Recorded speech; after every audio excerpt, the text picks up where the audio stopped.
Hello and welcome to month-end reconciliations with Power Query. My name's Jeff, I'm glad you're here. Let's just jump right in. In the month-end series, we're looking at common month-end tasks and seeing which Excel items can help. In this first video, we're going to look at reconciliations. And my favorite tool in Excel for reconciliations by far is Power Query. For this video, we're going to reconcile Shopify and QuickBooks. And I know there's an integration, but I still want to double check. If you're not using Shopify and QuickBooks, just imagine any two lists that you're trying to compare. It could be a bank statement with your check register, it could be inventory, it could be accounts receivable.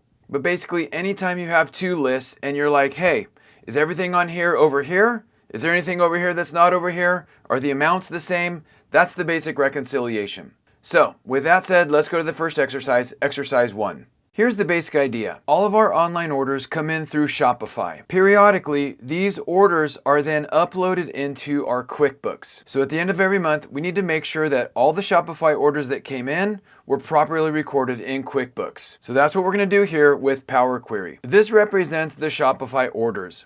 What we can do is go to the Data tab and go to the Get and Transform Data group. And you can see here that we can get data from a variety of sources. So if these orders came in and they were downloaded as a text or CSV file, we could easily pull them in. If they were downloaded as JSON, we could easily pull them in. If they were downloaded into multiple files but stored in the same folder, we could easily pull them in. And Power Query connects to many different types of data sources. In this example, I'm just going to keep it simple and we're going to connect to this table. So I'm going to click this From Table Range command. This opens the Power Query editor. Now here our data is clean, so we're not going to do any cleanup transformations. But if we needed to, we could. For example, we could remove columns, remove rows, we could split a column, we could do group by, we could replace values, and there's a bunch of different transformations. Here though, since our data is clean and ready to go, I'm simply going to close and load to, and I'm going to save this as a connection only query, and I'm going to click OK. And that basically just takes the data, applies any transformations, and stores it in Power Query. And now that we've retrieved the Shopify orders, we need to do the same thing with the QuickBooks orders. Let's go to the next exercise, exercise 2. Like I said, periodically, maybe daily, maybe weekly, these Shopify orders are uploaded into QuickBooks. I just need to double check though to make sure that all the Shopify orders made it into QuickBooks. So these are the QuickBooks invoices. And you can see when they're imported, there is a reference column that points back to the Shopify order number. Perfect. Once again, let's get this into Power Query. Once again, I'm going to head to the From Table Range command. This launches the Power Query editor. Once again, if I had any transformations to make, I could make them. This data is clean, so I'm just going to close and load to a connection only query and click OK. Perfect. Now in Power Query, we have the Shopify orders and we have the QuickBooks invoices. Now we need to compare them. Let's go to the next exercise, exercise 3. Now I want to compare the Shopify orders and the QuickBooks invoices. I want to make sure that all the Shopify orders made it into QuickBooks and for the same amount. So we go to Data, Get Data, Combine Queries, Merge. Now for our first table, we're going to pick Shopify. For our second table, we're going to pick QuickBooks. Now, if you're used to using a lookup function like XLOOKUP or VLOOKUP, you know that there is a lookup column. So we need to identify the lookup column, which is the common ID column between both tables. They don't have to have the same name, but they just have to represent the same thing. So in the Shopify table, it's the order ID column. In the QuickBooks table, it's the ref column. And then we click OK. Now what we see is a list of all of the Shopify orders. We also see a new column with a table data type.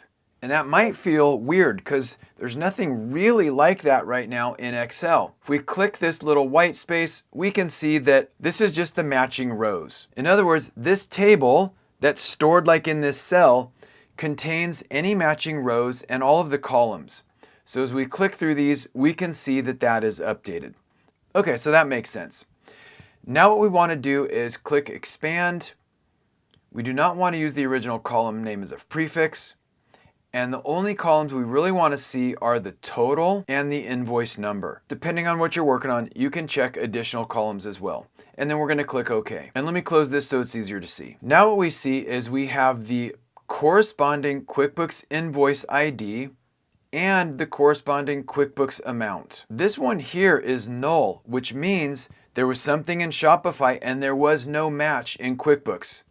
And that's exactly the kind of thing we want to look for. If we wanted to, we could filter this to only show null values. But here what I want to do is show the difference between these two amount columns. So the first thing I'm going to do is replace this null value and any null values with 0. So I select this column, I click replace values, and I want to find the word null and I want to replace it with 0. And then I'm going to click OK. And now that null went to 0. Perfect. Now I want to select the amount column, hold down Control and select the total column. Now I want to click add a new column and I want to click standard and then subtract. That's going to add a new subtraction column that provides the difference between the amount and total column. I'm just going to rename this to diff. And now we see something else pops out. Now we can see we have a $50 order, but when it was imported into QuickBooks, it came in as $500. So I'm glad we did this check. Now with this reconciliation looking pretty good, what we'll do is Home, Close and Load To. Here we want to save it as a table in an existing worksheet. We'll pick a cell and we'll click OK. All right, and let me close this so it's easier to see. What we have is a list of all of the Shopify orders, the corresponding QuickBooks invoice when it matches, and the difference. So now we can see we have two exceptions to examine. We have this order which did not make it into QuickBooks, and we have this order which was imported for the wrong amount. Jeff, that feels a lot longer than just doing it like the manual way, like the old-fashioned way. Like I just write a lookup function and I got it.